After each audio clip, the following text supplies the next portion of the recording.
Hola a todos. Este video surge como una iniciativa de expresar pensamientos, análisis y reflexiones sobre las noticias e historias que he contemplado durante la pandemia. La noticia que mostraré a continuación fue emitida en Noticias Caracol el 20 de mayo del presente año e implica toda una serie de procesos y probables consecuencias que la gran mayoría, estoy seguro, pasan por alto. Inicialmente miremos el video. 12:36, Catalina, y a esos anuncios se sumó hoy precisamente la publicación del decreto del apoyo al empleo formal con la creación de subsidios a las nóminas de las empresas y personas naturales. Vamos a hablar con Sol Suárez Jaramillo, que entiende perfectamente esta letra menuda, para que nos explique. Sol, ¿cuánto es el subsidio y cómo es? ¿Hasta dónde va? Bueno, Vanessa, televidentes, buenas tardes. El subsidio es de 350.000 pesos. Eso significa que es el 40% de un salario mínimo. Y se va a entregar por 3 meses. Se va a entregar por mayo, por junio y por julio. Pero muchos dirán, bueno, pero ya se está acabando mayo, entonces ¿cómo así? ¿Cómo hacemos los trámites? Pues bien, se hace el trámite en los últimos 10 días que falta y se paga, en mayo se paga lo de la nómina de abril, en junio se paga lo de la nómina de mayo y en julio se paga lo de la nómina de junio. Esos son los 3 meses. Pero el director de Planeación Nacional nos explica un poco más en detalle. Esto está diseñado, Juan Diego, para llegar mayo, junio y julio. Es un auxilio de 350.000 pesos por cada empleado que tengan este tipo de empresas y será efectivamente para los 3 meses. Muy bien, ¿a quién beneficia el decreto? Por ejemplo, una persona que tiene, el ejemplo que damos más adelante en el titular más temprano, una empresa pequeña que tiene solo 2 empleados o que tiene 3. ¿Qué pasa con ellos? Bueno, la persona natural que está registrada en Cámara de Comercio y que tiene 2 empleados no es beneficiario de este alivio. ¿Por qué? Porque el decreto dice que solamente con la caracterización que acabo de dar, pero tiene que tener 3 empleados pues pagándole salud y pensión y de forma formal, eso es. Pero también están beneficiadas las personas jurídicas, también las naturales, como les acabo de comentar, los consorcios, las uniones temporales, las entidades sin ánimo de lucro, y dentro de las personas jurídicas están las empresas, las asociadas, las SAS. ¿Qué debe hacer una empresa o alguien que pueda acceder a este beneficio? Si una vez cumplo esos requisitos, ¿qué es lo que debo hacer? Bueno, esos requisitos también van dependiendo si son personas o empresas jurídicas o personas naturales. Entonces, por ejemplo, las empresas, las personas jurídicas tienen que estar constituidas antes del 1 de enero del 2020. Las personas naturales deben tener el registro mercantil en Cámara de Comercio, pero que sea del 2019 o actualizado en el 2019. No es necesario para estas personas naturales que se conviertan en personas jurídicas. Y para las dos, para las empresas naturales, para las empresas, las personas naturales o las personas jurídicas, pues deben certificar la disminución del 20% de sus ingresos pues a cuenta de toda esta pandemia. Las entidades sin ánimo de lucro también entran ahí, Vanessa, y pues deben presentar el registro único tributario, el RUNT, no deben presentar el registro mercantil. Y pues todos los beneficiarios deberán contar con una cuenta en una entidad financiera, no necesariamente tiene que ser un banco, pero sí tiene que ser una entidad financiera que esté vigilada por todas las superintendencias, o sea, la superintendencia financiera o la superintendencia solidaria. Esto en los que pueden aplicar, ¿quiénes no pueden? Bueno, Vanessa, los que no pueden aplicar, como veníamos diciendo, entonces sería las entidades o empresas cuya participación sea mayor del 50% de su capital del Estado colombiano, o sea, las empresas que pues el Estado colombiano tenga algún tipo de acciones. Segundo, las personas naturales que tengan menos de 3 empleados. Como usted me preguntaba al inicio, efectivamente, si usted es un carpintero que tiene 2 empleados que les paga nómina y pues salud y pensión, pues efectivamente no está beneficiado de ese subsidio. Y tampoco las personas que están expuestas políticamente, es decir, que hayan sido elegidos por voto popular y tampoco su familia. Hay que aclarar que esta familia es de primer y segundo grado. Sol, ¿cuál es la entidad responsable de la ejecución de este beneficio y cómo van a garantizar que no haya colados? Porque lamentablemente la gente se mete a ganar subsidios que no están diseñados para algunos. Bueno, Vanessa, la entidad responsable es el Ministerio de Hacienda. Entonces, las personas jurídicas tienen que pues constatar el 20% de su disminución, lo hacen con un contador, van hasta el banco, entregan los papeles del banco y el Ministerio de Hacienda es la entidad encargada de verificar si todos esos papeles pues están en regla y que efectivamente pues es beneficiado del subsidio. ¿Para qué hacer, como usted me pregunta, para evitar los colados? Pues la la Unidad Administrativa Especial de Gestión Pensional y Contribuciones para Fiscales de Protección Social, es decir, para que todos los conozcamos, la UGPP, es la encargada de vigilar estos recursos y lo va a hacer durante 3 años. Se va a poner a especificar, bueno, a quién se le entregó, por qué se le entregó, cuáles fueron los papeles que entregaron, si entregaron papeles alterados o falsos. Todo eso va a ser la fiscalización, esta entidad que le menciono. En esta época que obviamente hay tanta incertidumbre y tanta inestabilidad, ¿qué pasa si un empleado recibe ese dinero del subsidio pero no conserva el puesto, el trabajo? Precisamente esa es la fiscalización que se va a hacer. Si algún empresario quiere, digamos, decirlo, dárselas de vivo. Sí, decir, tengo 5 empleados y resulta que lo que tiene son 2. Exactamente. Entonces, si falsifica documentos o si echa al empleado que recibe el subsidio, los 350.000 pesos por ese subsidio, pues entonces se atiene ya a responsabilidades fiscales, penales, disciplinarias y debe obligatoriamente devolver el dinero. Por supuesto, la UGPP es la que se va a encargar de eso, se lo comunica al Ministerio de Hacienda, las entidades bancarias también van a estar muy alertas, pero si se llega a encontrar esto, realmente el castigo va a ser muy fuerte para estas personas y pues el director de Planeación Nacional nos sigue explicando cuál es el beneficio de todo este decreto. ¿Eso está diseñado para qué? El programa diseñamos de subsidio de la nómina es para que los hogares colombianos que tienen un trabajo, pues no lo pierdan. Porque los hogares colombianos que necesitan recibir su salario continuamente, pues efectivamente no los despidan. Muy bien, Sol, gracias por explicarnos y por ayudarnos a comprender todos estos auxilios y decretos para hacer contingencia a la situación económica que se está viviendo por cuenta del COVID-19. Pero ¿cómo reciben esta noticia los pequeños, los medianos y los grandes empresarios colombianos? Julián Ríos estuvo con algunos de ellos. ¿Qué dicen del alivio, Julián? ¿Sí significa algo importante para ellos? Bueno, pues hablamos con los que aplican y con los que no aplican. Algunos dicen que no van a poder acceder a este subsidio porque no cumplen todos los requisitos. Otros dicen que ya con este decreto, con el 677 en la mano, van a acudir ya a partir de hoy a las entidades financieras, a las entidades bancarias para poder presentar todos sus documentos y acceder al subsidio. Hay varios ejemplos, como lo decía Sol anteriormente, ellos tienen que demostrar que su facturación disminuyó en un 20% comparada al año anterior. Pero escuchemos qué dicen estos empresarios, las personas naturales y jurídicas. Estos operarios hacen parte de una pequeña empresa de reparación y mantenimiento, pero su empleador ha tenido dificultades para pagarles la nómina por la crisis económica por la que atraviesa el país. Para ayudar a los pequeños empresarios, el gobierno expidió en un decreto de apoyo económico para subsidiar el pago de la nómina de los trabajadores. Juan Lozano, el propietario de la empresa, está buscando el subsidio. La idea de nosotros es hacer la solicitud ante la entidad bancaria para solicitar el subsidio a los sueldos para la protección del empleo. El subsidio será otorgado a través del Ministerio de Hacienda con requisitos que serán avalados por las entidades bancarias. Básicamente lo que me pidieron fue una carta de la contadora o de la revisora fiscal donde dijera cuántos empleados éramos, qué disminución de los ingresos habíamos tenido con respecto al año pasado, una planilla de pago de seguridad social y para fiscales y digamos que la Cámara de Comercio y la cédula del representante legal. El subsidio para la nómina cobija a los pequeños comercios y hasta pequeños supermercados de barrio. Sin embargo, no todos pueden acceder, pues necesitan tener más de un año inscritos en Cámara de Comercio y mínimo 3 empleados por nómina. Desafortunadamente, por temas de la normativa que piden, que los empleados deben ser el mismo número de empleados durante el mismo periodo a partir de enero, pues no pudimos aplicar, porque desafortunadamente tuvimos la renuncia de un empleado, entonces no pudimos aplicar el subsidio. A nosotros supuestamente no nos cobija. ¿Por qué no nos cobija? Porque supuestamente tiene que tener planillas de seguridad social y todo eso.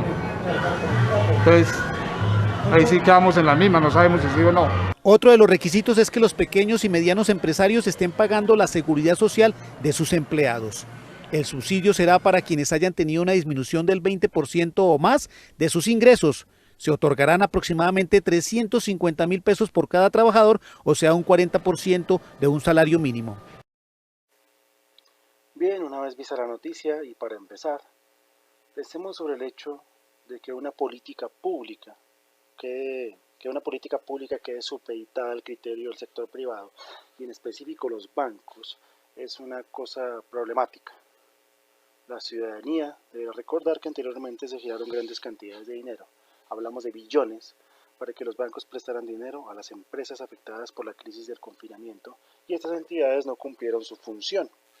y en vez de eso se autopagaron grandes préstamos. Esa fue la ayuda que nos dieron los bancos en escasas semanas anteriormente. Esto dentro de la lógica de lo que debería ser, me refiero al criterio de lo público dictado desde lo privado, es un despropósito, ¿sí? Esto no debería pasar. Pero en la lógica del presente gobierno es totalmente razonable, ya que su papel como representantes de estos sectores en el Estado es evidente. ¿Sí? Y su, digamos, función, entonces, es enriquecerlos. ¿Sí? Digamos, esta gente trabaja para ellos. Ese fue el gobierno por el que votaron muchos colombianos. Aquí va a estallar simplemente más corrupción. Pensemos además en los requisitos mencionados, que de lejos no tienen en cuenta la realidad de Colombia, en donde la gran mayoría de ciudadanos no cuenta con un contrato laboral, o peor, trabajan en la informalidad, por lo que dichos subsidios en la vida los podrán obtener estas personas. Súmele a esto el hecho de que los bancos, y es un hecho en vista de su historial de prácticas, negarán ese subsidio a la mayoría de las empresas sin importar que cuenten con todos los documentos exigidos. Algo se inventarán, como que no tienen suficientes fondos o que el dinero no ha llegado, etc. La razón de esto será la misma que en ocasiones anteriores hemos presenciado.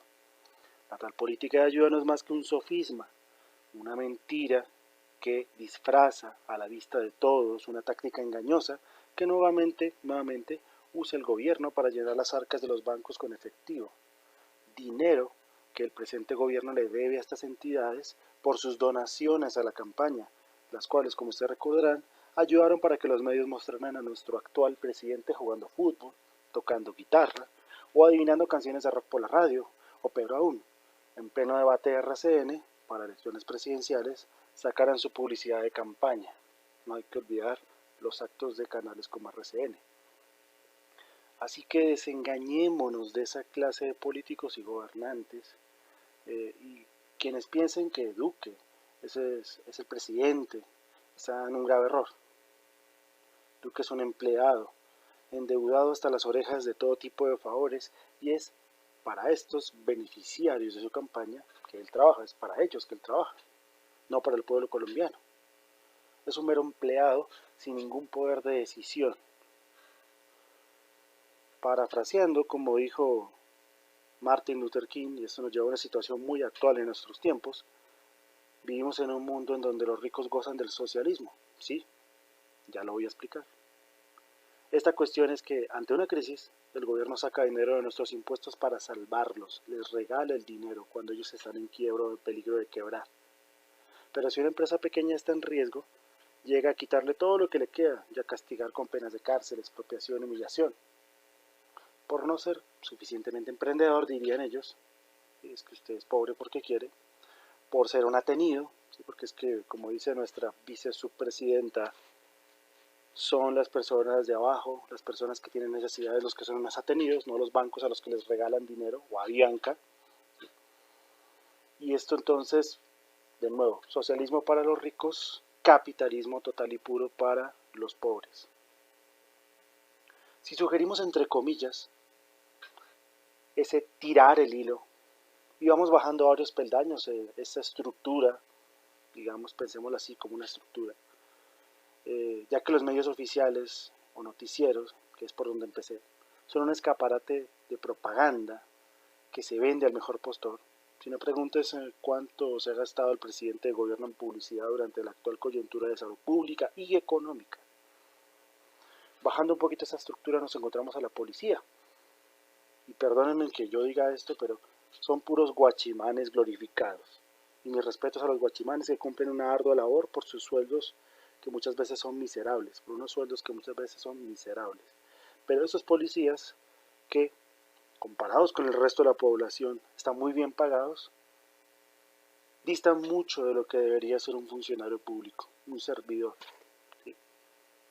Pero estos policías que sin preparación y muchas veces sin educación piensan que pueden interpretar un código, una ley, muchas veces sin saber leer bien, son una consecuencia, por lo que a la hora de ofendernos deberíamos pensarlo con más detenimiento. No digo que no nos ofendamos, muchos de sus actos son terribles, pero ellos también son unas víctimas, un producto de nuestro pésimo sistema educativo. Son en cierta manera carne de cañón de los que mandan e infortunadamente no tienen la educación necesaria para tener conciencia social o entender siquiera conceptos como el Estado social de derecho, cosa que incluso a la policía misma no le interesa, les interesa que obedezcan. Y en la situación actual están desbocados con su poder, un poder que nunca habían tenido y con una situación que se escapa mucho más de sus mentes y su preparación, ¿sí? Una situación coyuntural que incluso para personas con preparación, con herramientas para análisis, les cuesta también analizar. Entonces hay que tener mucho cuidado con la policía porque no se sabe cómo van a actuar, si actúan bien o actúan mal, es una cosa que no se puede predecir, ¿sí? Y eso es lo que hemos estado viendo por muchos medios, tanto actos buenos como actos terribles que ha cometido esta fuerza. Si bajamos un poquito más en la estructura, o subimos, arriba y abajo son únicamente palabras que yo uso como sinónimos de lo que serían polos opuestos, los de arriba, los de abajo, los ricos, los pobres, los que tienen oportunidades, los que no tienen, los que tienen privilegios, los que no los tienen, ¿sí? El caso de un pequeño fabricante de correas para perro, y que es amigo mío, que por fin pude visitar en los últimos días, y me causó tremenda indignación lo que le ha sucedido. Como la gran mayoría, se vio afectado su vida económica y social, y en específico su negocio. Y bueno, ha tenido que pasar raspando apenas con lo mínimo suficiente el día a día. Pidió hace unas semanas ayuda a uno de estos bancos que supuestamente recibieron los fondos por parte del Estado para las dichosas ayudas, ¿sí? Que el gobierno tanto pregona por televisión, etc. Su plan, conseguir el préstamo para fabricar mascarillas de alta calidad con filtro, que pues tanto se necesitan en estos días para evitar contagios. No puedo mencionar al bicho porque YouTube está censurando, otra cosa que bueno, es el pan de cada día en estos días tan extraños que estamos viviendo. El caso es que le negaron el crédito, como a muchos otros colombianos, a miles de colombianos que han querido, digamos, innovar, atender a la demanda que se está surgiendo a partir de estas mascarillas y todo lo que relacionado a la protección sanitaria. Pero lo más indignante para mí, lo más molesto de su relato, fue bueno, que este fabricante tiene una familiar trabajando en un banco y él pues muy molesto la increpó. Dijo, ¿cómo es posible que los bancos nos estén haciendo esto a los pequeños empresarios? Y ella le contestó que no tenía ni idea. Le dijo que en los bancos cumplen sueños.